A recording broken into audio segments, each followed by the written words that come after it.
we plan on trying to win a lot of races this year, so we're not going to stop here. We're going to continue to push forward and try to get to Phoenix. Congratulations. William Byron wins the Daytona 500.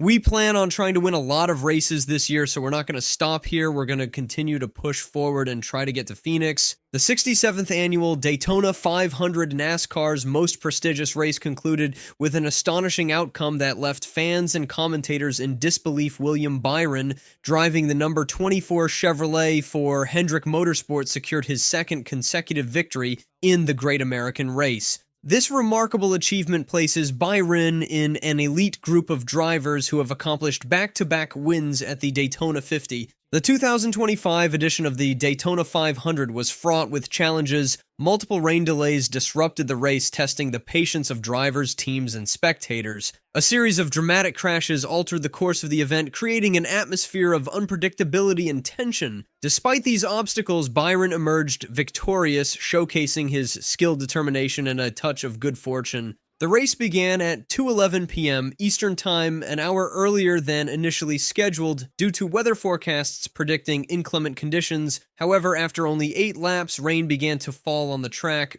forcing a substantial delay. This interruption lasted nearly 4 hours, pushing the race into the evening and under the lights at Daytona International Speedway. President Donald Trump's attendance added more significance to the already high-profile race. The president participated in pre-race activities, including a flyover in Air Force One and leading the drivers in ceremonial pace laps in his armored presidential limousine known as the Beast. Trump addressed the drivers over the radio, saying, "This is your favorite president. I'm a big fan. I am a really big fan of you people that you do this. I don't know, but I just want you to be safe. You're talented people, and you're great people and great Americans.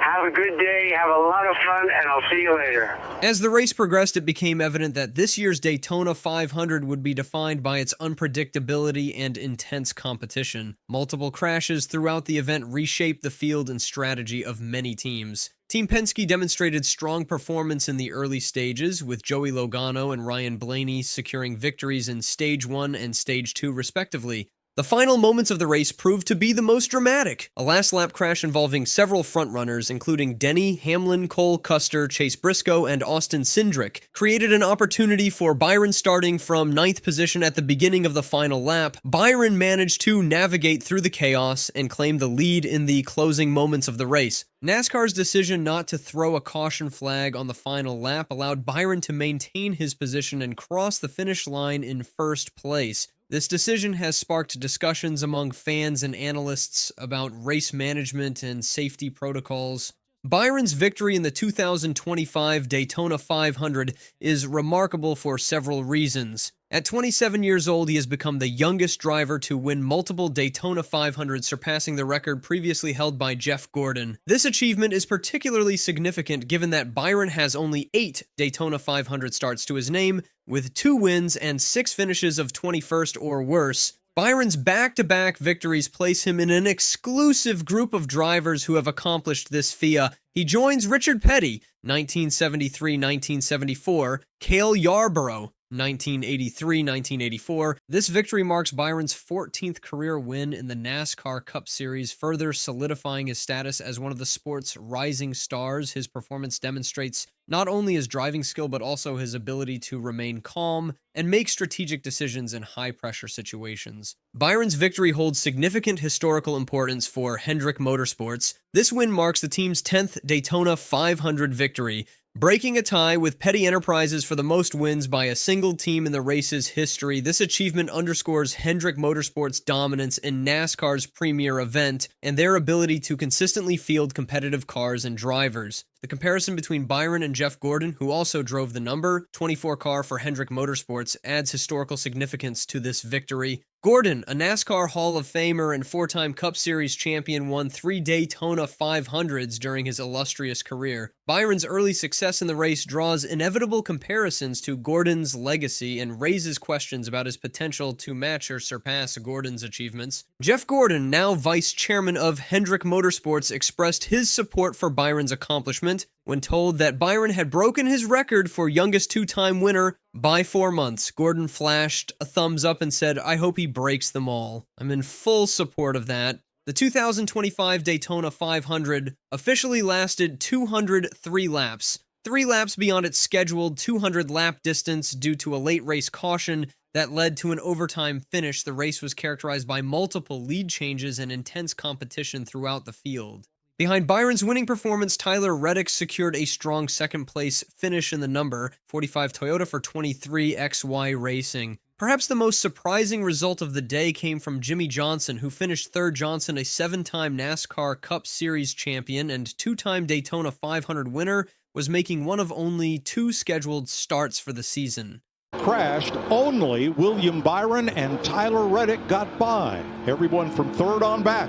And that's why all these guys tell you leading up into this race, you got to have a little bit of luck on your side. Somehow, this guy right here just had it 2 years in a row.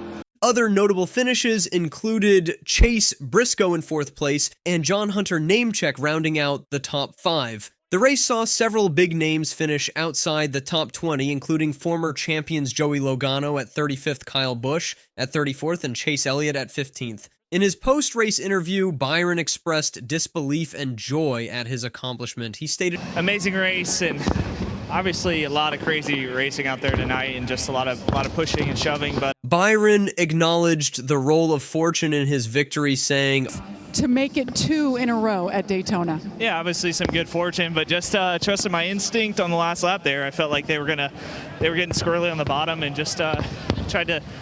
I was honestly going to go third lane regardless, because I was probably 6 coming down the back. The race was marked by several significant crashes that shaped its outcome. With 15 laps to go, a multi-car incident took out several contenders, including Joey Logano, Ryan Blaney, and Kyle Busch. This crash was triggered when Ricky Stenhouse Jr. attempted to block Logano's momentum, leading to a chain reaction that collected multiple cars. Another major incident occurred with just 4 laps remaining when Christopher Bell lost control after a push from Cole Custer Bell's car turned into Ryan Preece's, sending Preece's car airborne in a frightening flip. Preece was able to walk away from the crash, but later expressed concern about the ease with which the cars can become airborne. The final lap crash, which ultimately set up Byron's victory, involved race leaders Denny Hamlin and Austin Cindric Cole Custer's attempt to make a 3-wide pass for the lead, resulted in contact that collected several cars, allowing Byron to navigate through and take the checkered flag. Denny Hamlin, who was seeking his 4th Daytona 500 win, shared his perspective on the final lap incident.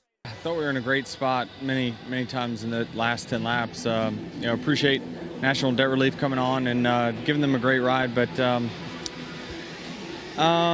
we didn't have the caution on the first straightaway spin, and I was like, well, that's the second lease on life to try to get the 2. So I measured up the 2, got a run on them, and stayed with them enough to where I could kind of control what side I wanted to pass them on. Somebody else won. I don't even know where William was running. Appreciate your time, Denny.